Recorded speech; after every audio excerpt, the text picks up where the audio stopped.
trains. There's something about them that captures the imagination, the adventure, the romance, the rhythm of the wheels on the tracks, the wilderness. It possesses an allure of its own, its beauty, its majesty, the magnificence of Mother Earth. This wilderness was once home to humankind, but modern times and advancing technology have created cities, built homes there, and made nature a place to get back to. Recognizing these trends, the American Museum of Natural History has dedicated itself to the appreciation and preservation of nature and given us ways to get back to it.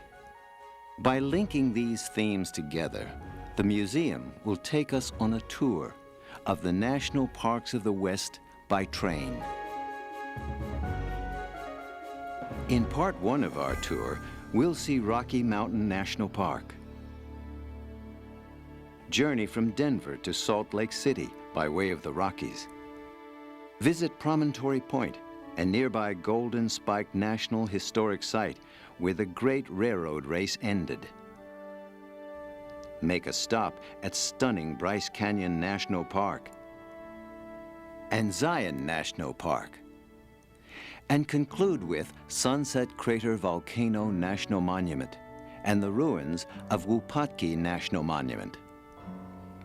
In part two of our journey, we'll take in Arizona's Grand Canyon. Participate in a Native American dance presentation at the Coconino Center for the Arts. We'll visit Acoma Pueblo, the Sky City in New Mexico, where Native Americans still live atop a towering mesa. Tour El Morro National Monument, where early explorers left their mark in the sandstone. And explore the ancient cliff dwellings of Puye Pueblo.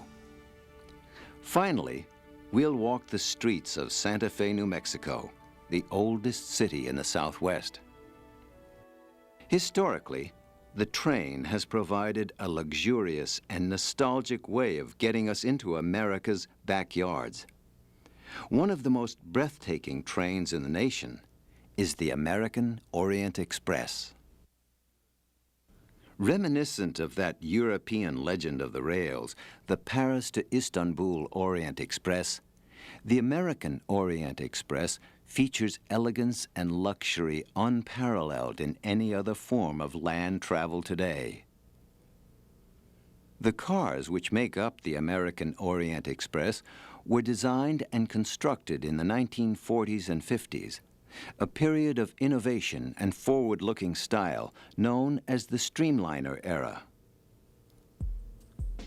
Originally serving 5 different railroad lines from the Southern Pacific in the nation's southwest to the New York Central at its northeastern tip, these cars underwent an exciting transformation in 1989 and were returned to service in 1995 as the American Orient Express. Sleek even by modern standards, this train was a masterpiece of styling in its day. Today, it's even more impressive. At a cost of over $1 million per car, each carriage was completely rebuilt and restored to a level of elegance and railworthiness far exceeding its original design.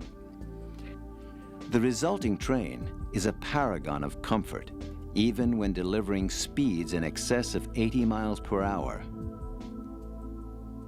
While the first glance at this magnificent machine is impressive, with its smooth lines and classic blue and gold motif, the view from the outside belies the further extravagances waiting within.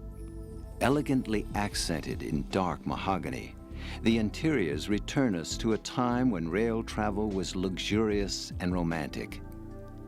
Lavish attention to detail is apparent in the rich, warm tones of the woods, the beautiful inlaid surfaces of marble, and the sparkling appointments of polished brass. Plush armchairs beckon readers and provide exemplary stations for viewing the coming sights. Baby grand pianos in the club cars top off the train's indulgent amenities. While not immediately evident, there is a certain logic to the notion of touring the national parks by train.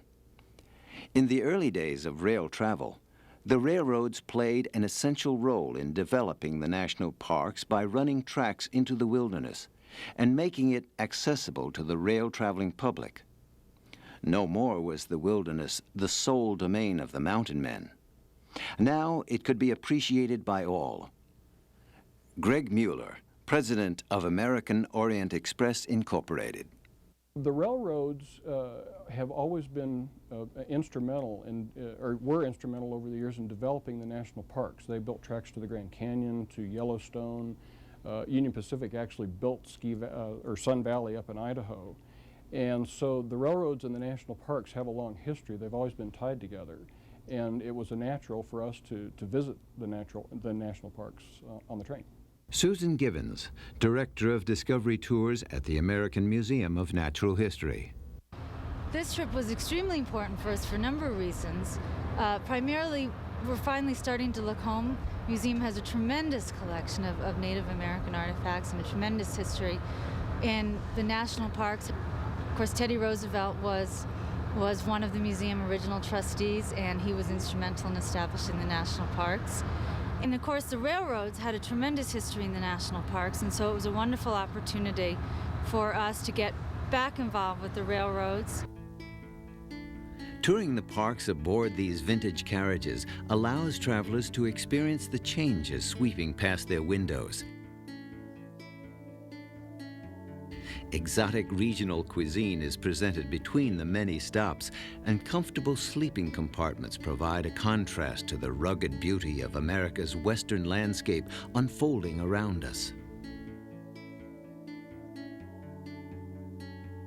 This is the aft end of our observation car, which was a 1948 New York Central car that was built for the 20th Century Limited. And this is what's called a feature car, and this is a great viewing point. We have a light at the back of the train, which we call a track light, which illuminates the tracks at night, and this is a great place just to watch the rails. A lot of the passengers love to sit back here during the trip and just view the countryside, because you've got such a panoramic view from this car. Converging on Denver, Colorado, our travelers make the first step of their exploration. Some are train lovers, others are nature lovers. All share an anticipation of the extraordinary journey ahead. Our point of departure is the rustic Aspen Lodge in nearby Estes Park. The view, even from here, is spectacular.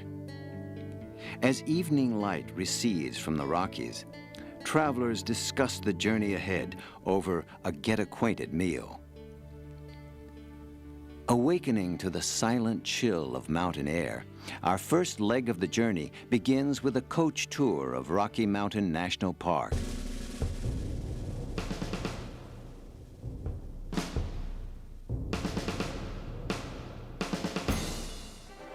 While this may look like just another highway, this route traces an ancient trail used by the Ute Indians. Now called Trail Ridge Road, this thoroughfare is the highest continuous highway in the United States. From 7,800 feet above sea level, the trail climbs to an elevation of over 12,000 feet, where it crosses a most significant geological feature: the Continental Divide. I don't know why everybody's so fascinated by the Continental Divide, but I think it's the theory that a drop that falls on one side goes in one ocean, and one that falls on the other side goes the other way is always, and it's a long way to both oceans. The view outside the window is spectacular. Breathtaking snow-mantled mountains, verdant stands of ponderosa pine, Engelmann spruce, and subalpine fir. Here we get our first look at the variety of vistas in store for us in the coming days.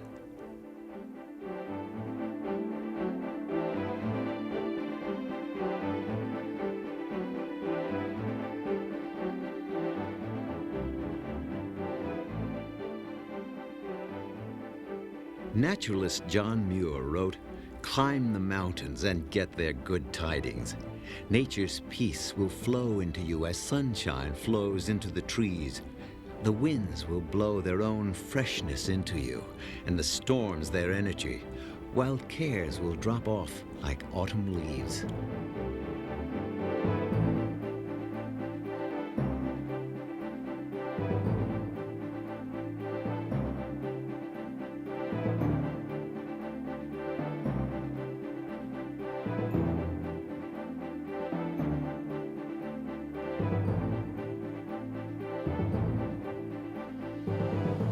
Without question, this journey stimulates the senses, but it also stimulates the mind. To answer our questions about what we're seeing, geologist Sid Hornstein of the American Museum of Natural History travels with the group. Like most of the rocks in the Rocky Mountains, in this part of the Rocky Mountains, these granites and the rocks that they intruded are all around between 1.5 and 1.7 billion years. It does look like a pile of boulders, but this was really a solid mass that was fractured, or sometimes the term used is jointed. The Earth is 4.5 billion years old, so that in fact, 1.7 billion years, more than half of geologic time or had already passed before these rocks were formed. And then humans, of course, came into the picture much later, just a mere drop in a bucket in geologic time, so that we're here just a very short time in terms of the big sweep of geologic time.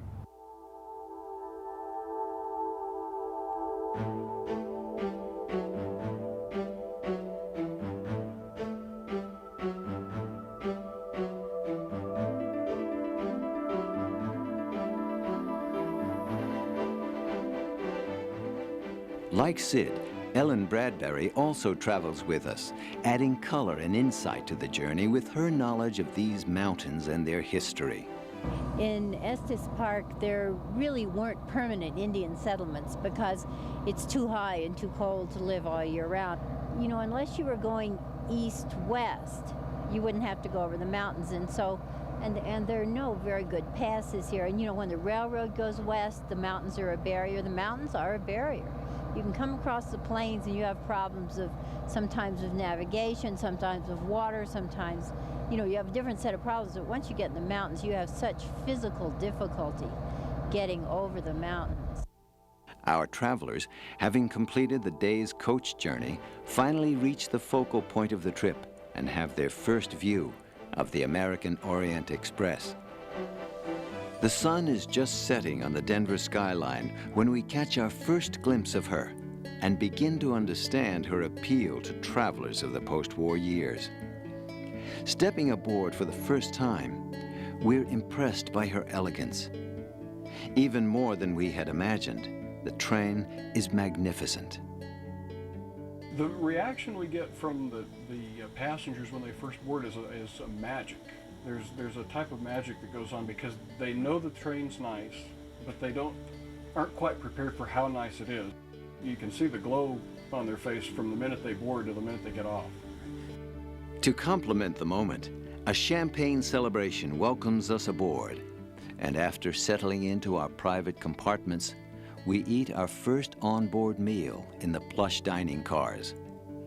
The day has been exciting, and we welcome the opportunity to sleep in this luxury and comfort.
Leaving Denver, we make our ascent through the foothills and into the Rocky Mountains.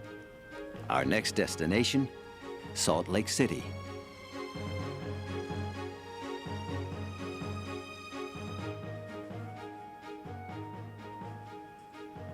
As the breathtaking Rocky Mountain scenery sweeps past in ever-growing splendor, we're transported between snow-capped peaks, beside glistening lakes, past roaring rapids,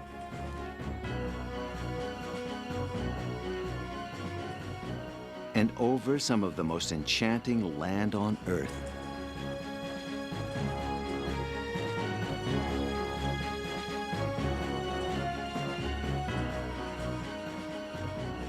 A most interesting feature of this leg of the journey is the numerous tunnels that we encounter as we thread our way through the Rockies. Varying in length from just a few yards to several miles, these subterranean corridors are marvels of engineering and hard work. Like nothing else, they illustrate the determination and perseverance of the railroads in forging trails of iron into the wilderness. The most spectacular of these is Moffat Tunnel. A marvel of engineering, it was tunneled by hand. Every square foot of rock excavated by laborers toiling from dusk till dawn to connect east to west through these hardened granite mountains. Nearly 10,000 feet above sea level, two teams met in 1928 under James Peak at the Continental Divide. We're going to go into the famous Moffat Tunnel. You know how long it took to build? Well, they started building that in 1924 is when they commenced, and they finished in 1927. It was in November, and it went into service of February 1928. They started at opposite ends of that tunnel, and they met in the middle. And when they met in the middle, they were only 1 inch off. And that tunnel is 6.2 miles long. We're going to be going under, I believe it's James Peak. When we're inside that tunnel, our highest point will be 9,239 feet. That's the highest point that any Amtrak train makes in this country. And we'll still have, well, let's see, the peak of that mountain will be a little bit more than 4,000 feet above us. As soon as we enter the tunnel, that is the Continental Divide, but that's the east portal of it, and then we'll come out the west end. Okay, you can actually draw like a little line that represents that. So if a drop of water falls and hits the Continental Divide, it'll split. Some will end up in the Mississippi and the other. Somewhere there's a line. We're going into the tunnel now. Yes. Right here. Right here. Prior to the construction of Moffat Tunnel, the old rail route, called Giant's Ladder, was a tedious 5-hour trek which reached the dizzying height of 11,600 feet. This same route through the tunnel now takes a mere 10 minutes.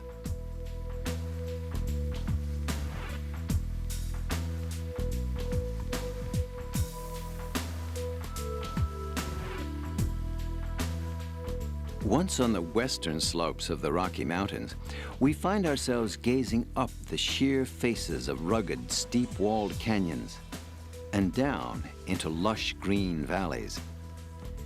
The descent toward Salt Lake City marks the beginning of a gradual transformation of the terrain from mountainous to desert-like, and we watch the infinitely varied beauty of our planet pass with astonishment. As the light fades, our passengers are left to their own thoughts of this day's journey. Many find themselves drawn to the lounge cars just to watch the rails as they recede into the night.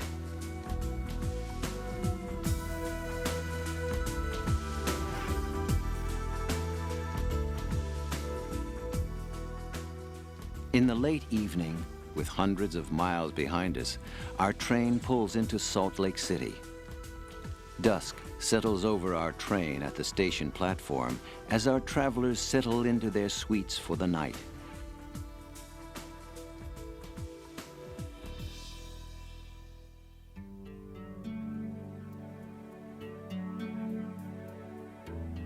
Day 4 of our adventure promises a virtual journey back in time.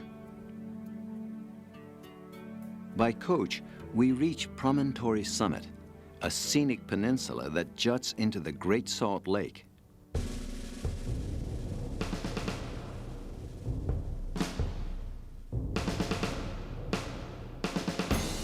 Here we find Golden Spike National Historic Site, where East literally met West.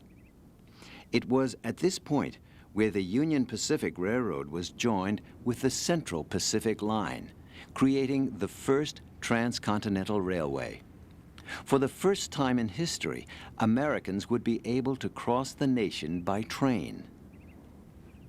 It's here where we are invited to participate in an historical reenactment of that moment. Participants from our group are enlisted to reenact that historic day which occurred over 100 years ago. That's right, and I'll be also the narrator. This was more than the successful completion of a monumental task. This was the end of a race.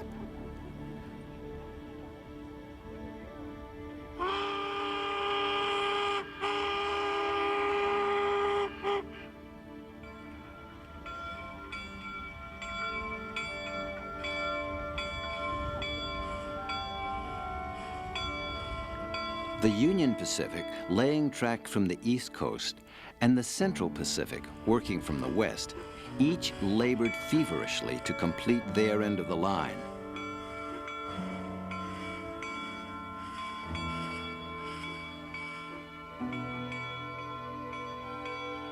Hundreds of men lost their lives in the effort. And on May 10, 1869, 6 years ahead of schedule, the last spike was driven which joined East and West. The participants of this event knew they were making history and had planned a ceremony to commemorate the driving of the last spike.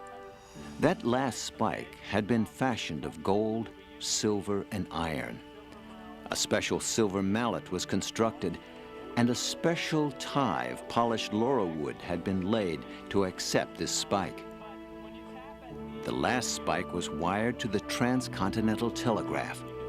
The blows of the mallet which drove this spike would signal to Americans across the country the exact moment when the Pacific Railroad line was completed. We are met today to commemorate the completion of a project which is a remarkable example of the vision, the determination, and the labor of thousands of men, proclaimed Edgar Mills, Sacramento banker and master of ceremonies at the event. Bulletin, bulletin, all ready now. The spike will soon be driven. The official record of this event over a century ago shows that Leland Stanford, swinging at the spike, missed. To the astonishment of the onlookers, he handed the mallet to Dr. Durant, who also missed. But with the help of a burly railroad worker, the last spike was finally driven. Send this telegram. General U.S. Grant, President of the United States, Washington, D.C. Sir, we have the honor to report the last rail laid and the last spike driven. The Pacific Railroad is finished.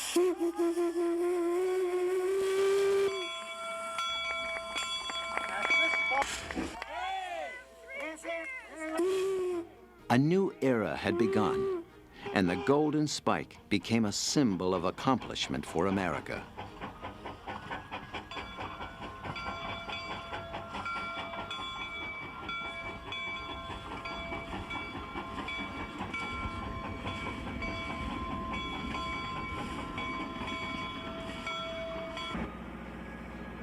On our way back to the train, which is waiting for us in Salt Lake City, we make a stop at the Brigham City Station, featuring architecture unchanged since the days when it was a hub of railroad activity.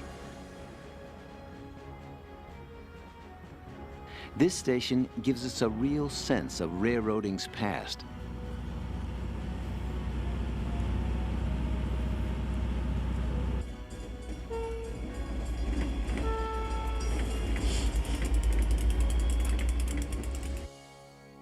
Also en route is historic Ogden Union Station.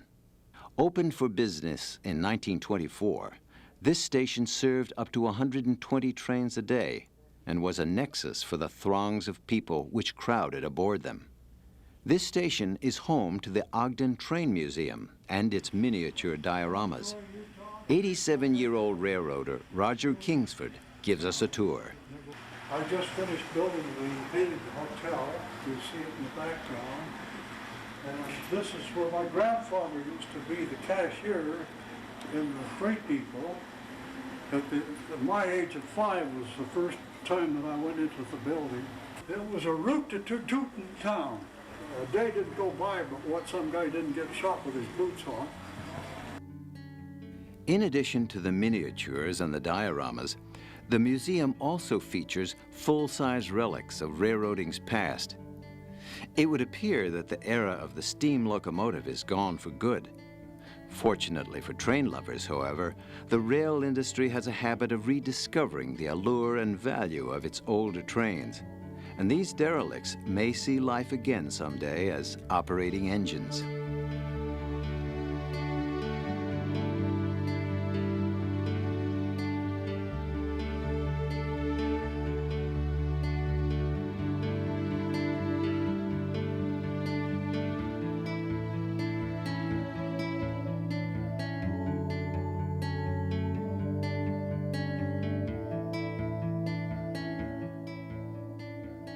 Also witnessing a sweep of restoration fervor are America's historic train stations.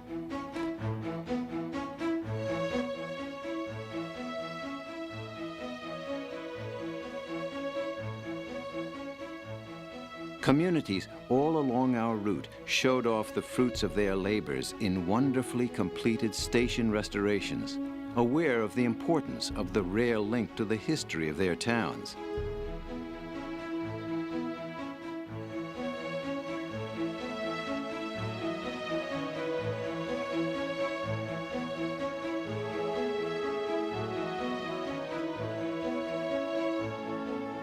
Other towns were laying plans for impending renovations, like Grand Junction, Colorado. The station was built in about 1906, and it's privately owned right now. We're in the process of restoring it. We've just put a new roof on it. All the tile that's on the roof, we found that the original manufacturer was still in business and still had the original molds. The whole front end is going to be enclosed in glass, and there'll be seating out here for a restaurant, and we'll have a museum inside, and we're going to put a dining car in over here. It'll all be original, and that's one of the main things that we're working on, is to make sure it stays that way. And in terms of architectural significance, some stations were just a little optimistic. After a day charged with railroad history, returning to the American Orient Express feels like returning home. Stabled in Salt Lake City, we wind down with another elegant meal aboard the train, then retire to our sleeping compartments for the night.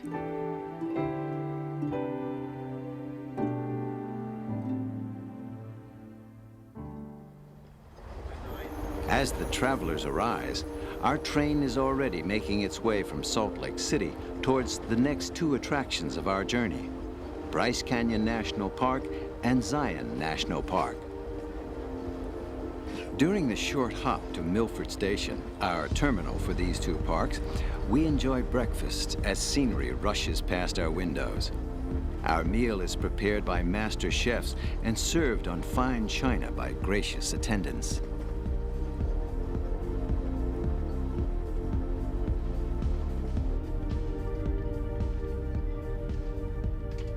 Still early in the day, we roll to a stop in Milford, detraining for our excursion to Bryce.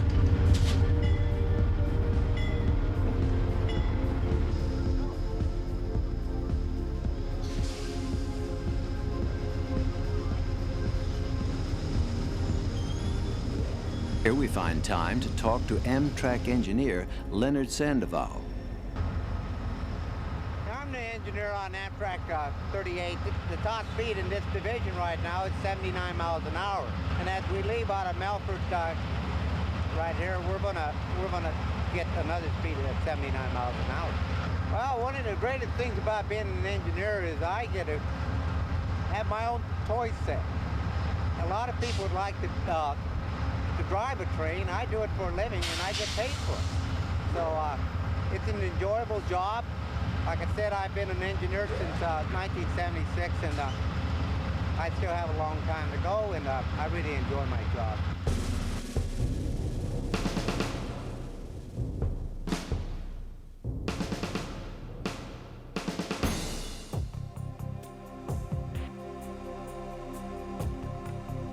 The ride out to Bryce Canyon gives us a preview of the beautiful skies in store for us there. But nothing can prepare us for the canyon's astonishing vistas. Bryce Canyon is a narrow cleft in the jagged edge of the Paunsaugunt Plateau in southern Utah. Here, millions of years of sedimentation, upheaval, and erosion have carved the earth into fantastic geologic shapes known as hoodoos.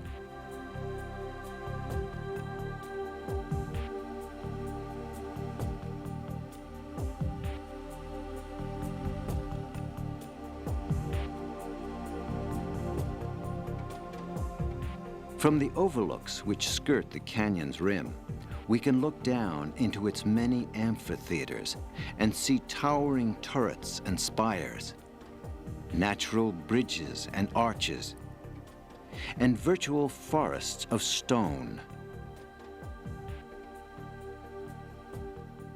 The Paiute Indians who lived in the area over a century ago believed these hoodoos were legend people who had been turned to stone. The geological process that actually created these extraordinary rock formations was far from an instantaneous event. It took about 144 million years. Deposits of limestone and mudstone were exposed to erosion and weathering over the eons of time. Since mudstone erodes faster than the harder limestone, these deposits have collapsed unevenly to the forces of erosion, giving us these beautiful works of nature's art. The weathering process is by no means complete. In some 10 million years from now, the hoodoos will be gone, and Bryce Canyon's beauty will take on a new look. Bryce Canyon was named for Ebenezer Bryce, a Mormon pioneer who settled in the area in 1875. Having built a homestead near the canyon, Bryce's neighbors began referring to the colorful chasm behind his home as Bryce's Canyon. Bryce himself described the canyon as a hell of a place to lose a cow. Sightseers began visiting the bizarre geological structures of the canyon in the 1900s, and by the 1920s, a movement was underway to set the area aside as a national monument. Quickly accommodating the movement, President Warren G. Harding proclaimed part of the area as Bryce Canyon National Monument in 1923. And by 1928, Congress had officially established it as Bryce Canyon National Park. It's the hoodoos that most people come to marvel at each year. As though residents of some fairyland, these structures often resemble mythical figures for which they have earned their names. Bryce Canyon National Park provided to us a local guide, 87-year-old Mrs. G. Her colorful insights into the canyon filled in here for our museum lecturers. And a lot of people call that the Olympic torch. Can you make an Olympic torch out of that? And some people think it's a turkey sitting under an old hen on a nest. And some people think it's someone riding a camel.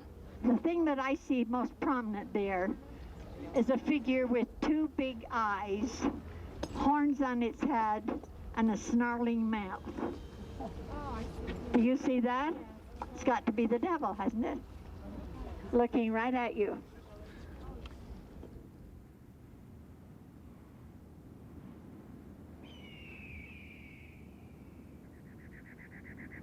Visitors to this geological spectacle find it unlike any other place on the face of the planet.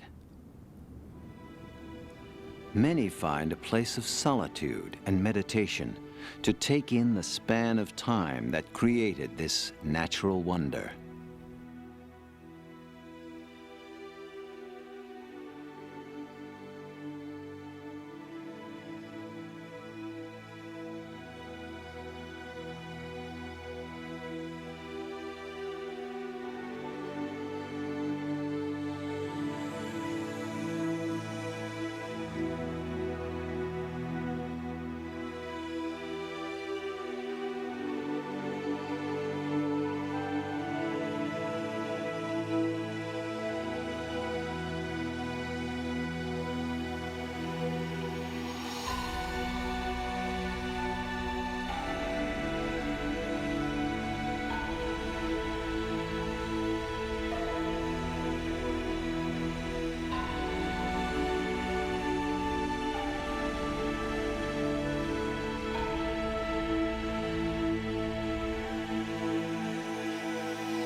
These magical vistas open our minds and souls to a spiritual affinity with Mother Earth. They provide an ever-changing resource for the study of the history of our planet and are a reminder for us to be watchful of how we treat her.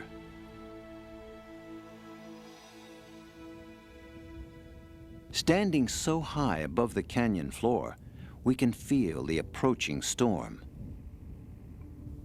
The sky darkens as heavy clouds roll across the canyon rim. Our visitors head back to the coach, feeling as though they have been permanently touched by this magnificent national park. The short trip ahead brings them to our next stop, where we'll overnight at the base of one of America's most scenic canyons.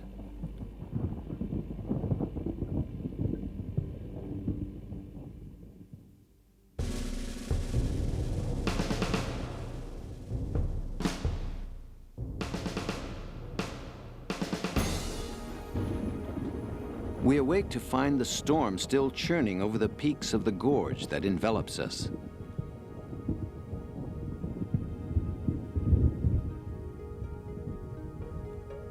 The dark, swirling mass of clouds wash the color from the towering cliffs above us.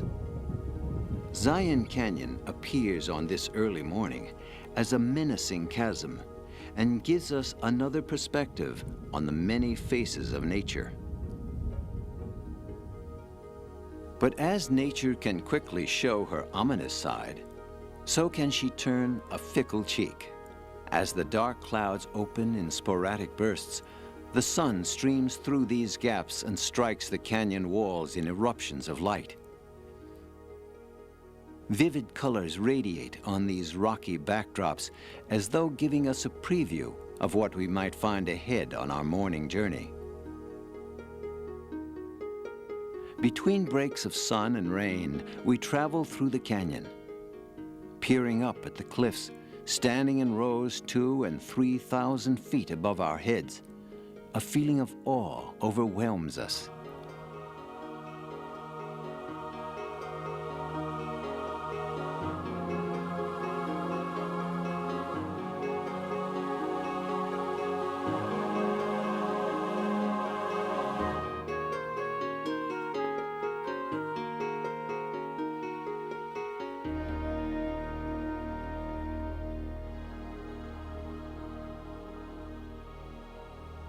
Anasazi and Paiute Indians, it is believed, lived in Zion year-round.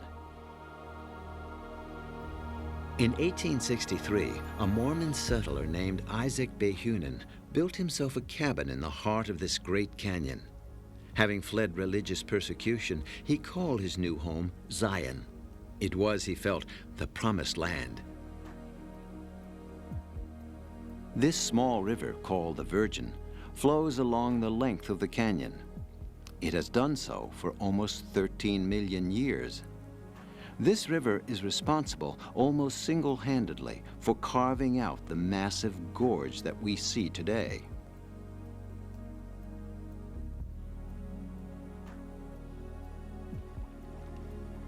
Ordinarily, the Virgin River winds its way peacefully through the confines of Zion Canyon. But on occasion, it allows a monstrous side of its personality to flash unsuspectingly. We're here in Zion Canyon with the little Virgin River in back of us, but this river that's really pretty tranquil right now. When I first came here 35 years ago, was just a roaring flood. There had been a lot of rain up high in the high country, although it hadn't rained so much down here. And in the narrows, which are up into the very steep upper head of the canyon, there was a group of Boy Scouts. I think there were about 8 Boy Scouts, and they had walked up into this area where they're actually walking in the river, and the sides of the canyon are truly about that wide. And they were in there when a flash flood came and it caught them. Some of them were able to climb up into little crevices, but the wall of water must have been 10 or 15 feet high, and some of them were just swept away and drowned and buried in the sediment. So the first thing that we did was stand on a little bridge like that and watch for the canteens and the sleeping bags and the knapsacks of this expedition. There were 4 of them who were killed, and a day or so later the rest of them climbed down and walked out. So it was truly a testament to the power of the river, which can really do it. I mean, when we were looking at that river, there were boulders the size of cars and buses just bouncing on the water. The water has so much sediment in it that it's, you know, very dense, and it just would throw these rocks up and they'd leap down like they were just nothing.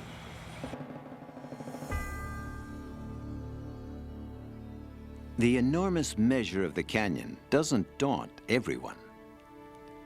But most visitors to Zion Park are content to simply breathe in this singular display of nature as artist.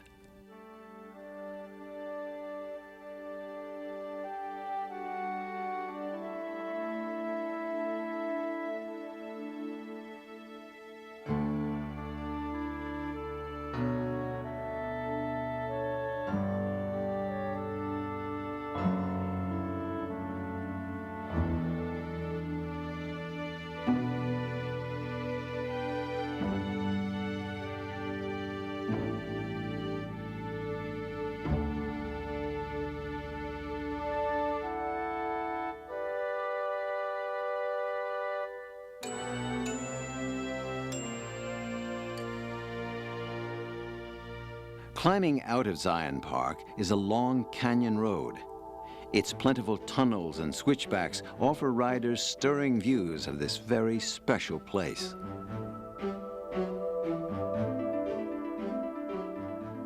These sights will leave a lasting impression of Zion National Park on any who travel this wonderful road.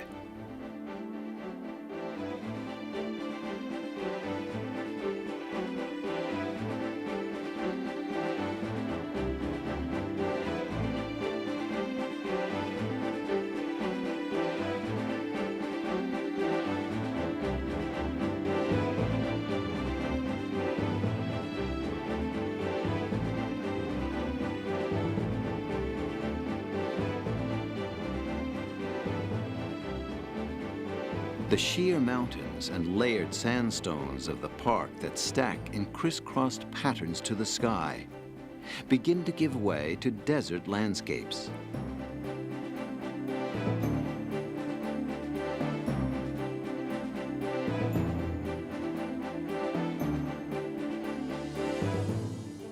Here in the desert, we decide to make an unscheduled stop along the Colorado River, Arizona. Wedged between two tight walls of this gorge is Glen Canyon Dam.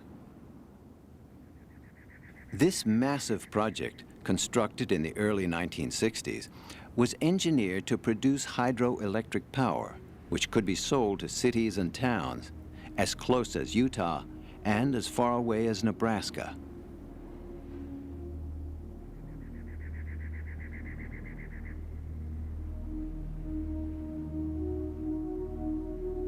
Towering 638 feet above the original river channel, this dam took 5.3 million yards of concrete and $400 million to build.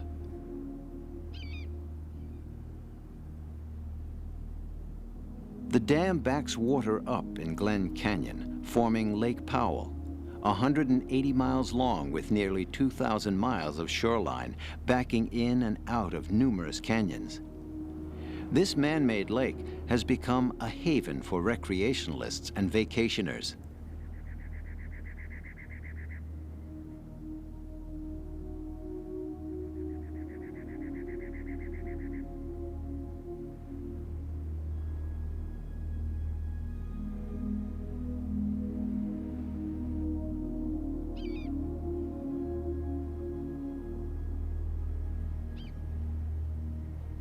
But while the economic benefits of Glen Canyon Dam are professed by its management, we learned another side of the story from our lecturer, Ellen Bradbury. This dam is a great big hydroelectric dam. It's now used also for recreation, but it's one of a series of dams on the Colorado River. They've changed the whole nature of the Colorado River because as the river comes rushing into these lakes, it drops a lot of sediment, and the water becomes clearer and colder, so the varieties of fish have changed. And also, in 500 years or something like that, these dams are going to be flat, silted up deserts, and the water's just going to be pouring over the top in waterfalls. There are a whole series of dams that we've dammed up the Colorado, which means that at the mouth of the Colorado, there's almost no water, and the water's in such poor shape it's almost unusual. And this is water, you know, which used to go into the Gulf of California, which is now just this vetted, chemical-laden mass. So it's not completely clear that what we've done is a very good thing here. Even though it's interesting and spectacular to look at, it may be another short-term solution.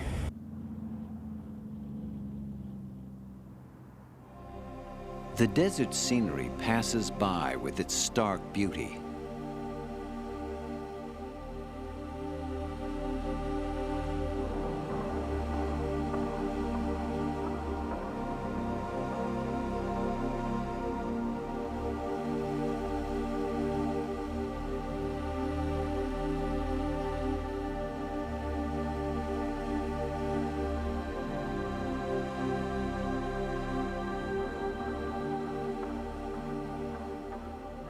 But while it appears motionless and tranquil, that has not always been the case. This stretch of desert has a violent volcanic history, traces of which pockmark the painted desert today.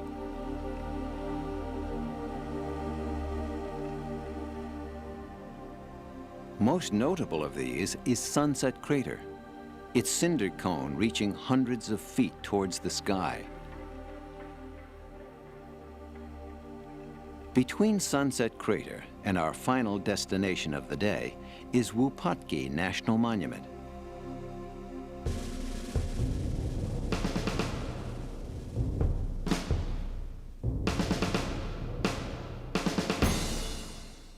Although there is ongoing debate as to when North America was first populated, many believe that there is evidence of habitation dating back some 50 to 80,000 years.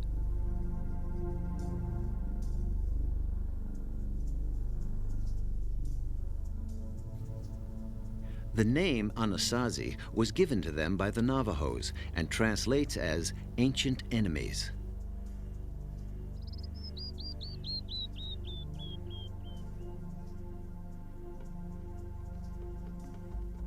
Between 750 and 900 AD, these Indians reached their cultural fruition.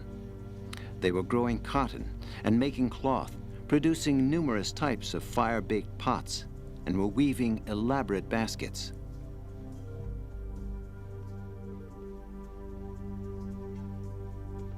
They had also started to build multi-roomed apartments of stone and adobe.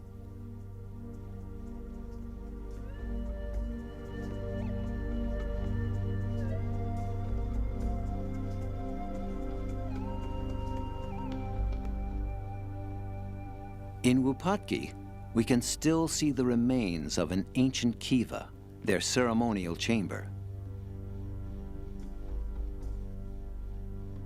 Both physically and symbolically, it is the center of the village.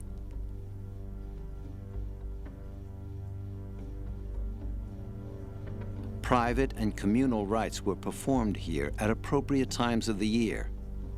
Prayers were given for blessing and to ensure the maturation of crops, and to give thanks for good health.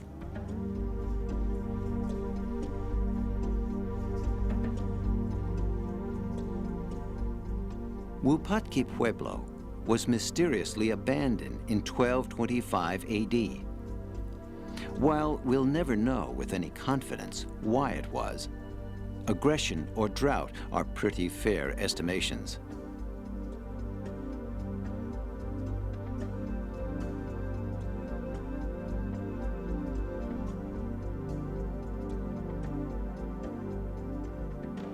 On our trip to Williams, Arizona, and the American Orient Express, we're allowed time to reflect on the vast array of scenery that these few days have provided.